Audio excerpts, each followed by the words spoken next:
Let's get right into it.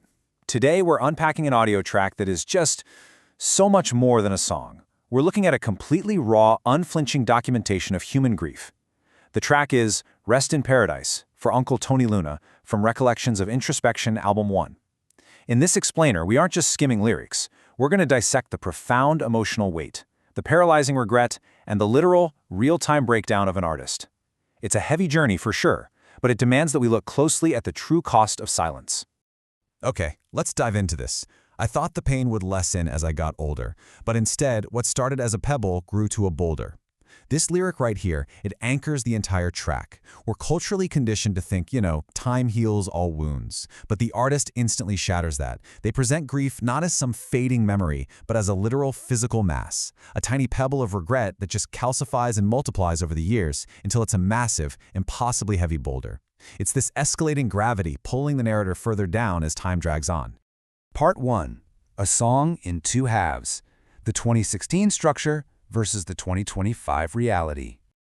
To truly understand the sheer weight of this boulder, we have to talk about how this track was actually made.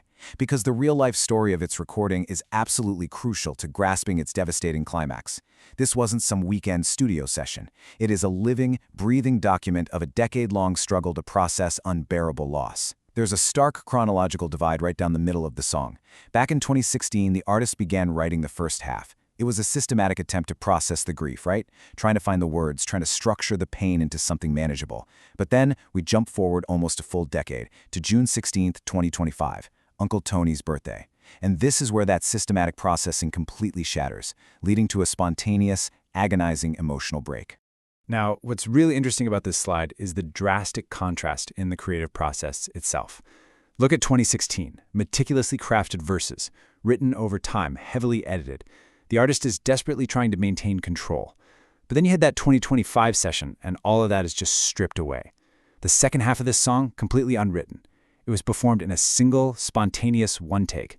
The artist admits they were slightly intoxicated on Jack Daniels, their shared favorite whiskey, and you can hear them actively fighting back tears. No edits, no second chances, just raw, unfiltered humanity with every single mistake left in. Part 2. The Anatomy of Regret and the Weight of Silence. Let's step back into that structured first half for a moment. We need to see exactly what the narrator has been running from all these years.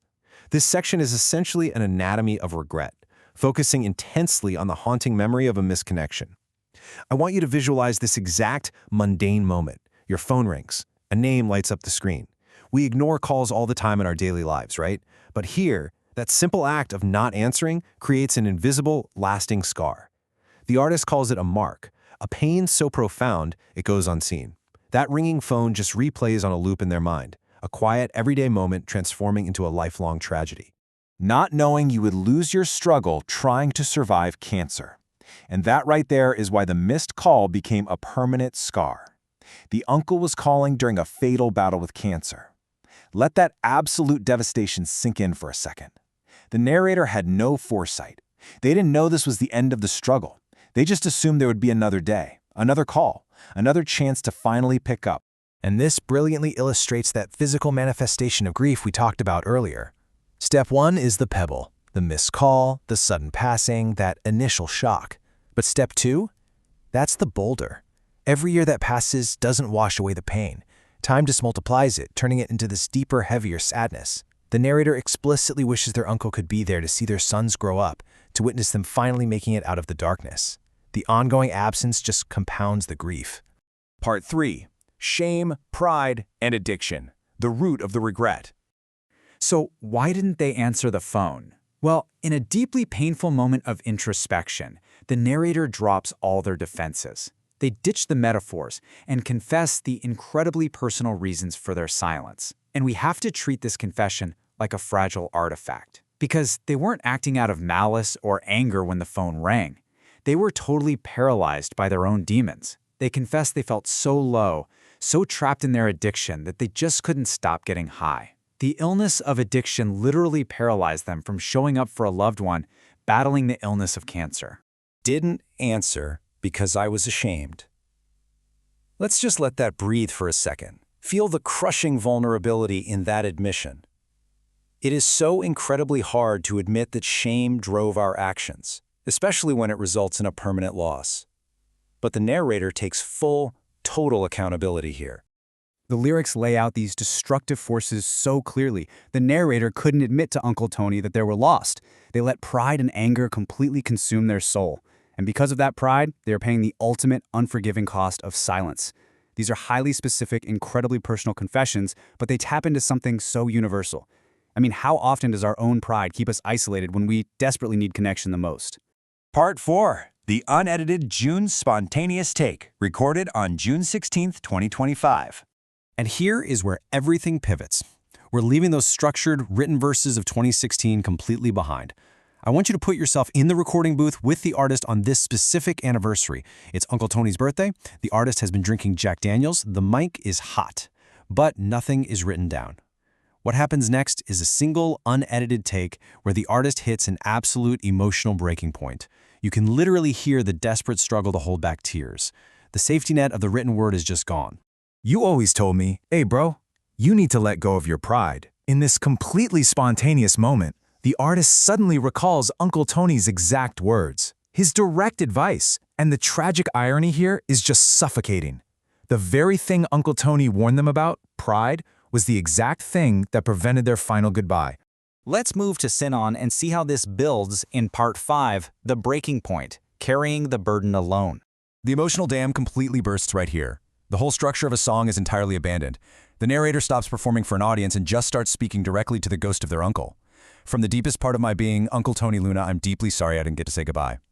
This is the exact moment the breakdown happens. It's a heavy, desperate, tear-filled apology.